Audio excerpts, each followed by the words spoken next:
tariki 21 Gashyantare buri mwaka isi yose yizihiza umunsi mpuzamahanga wahariwe ururimi kavukire. U Rwanda kuva mu mwaka w'ibihumbi 2002 narwo rwizihiza uyu munsi, aho muri uyu mwaka rugiye kuwizihiza ku nshuro ya 17 ku nsanganyamatsiko igira iti dukoresha ikinyarwanda kinoze twese. Ni muri urwo rwego kuri iki cyumweru tariki 16 Gashyantare 2020 twabateguriye ikiganiro kiribanda ku rurimi kavukire rw'ikinyarwanda rwongobyi y'umuco n'ubumwe by'abanyarwanda.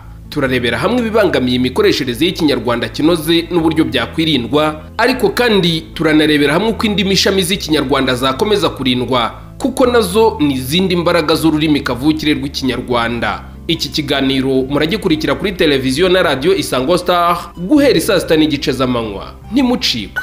Radio Isango Star, isoko y'inkuru mu Rwanda, igasakaza isano mu bantu. 91.5 FM Stereo.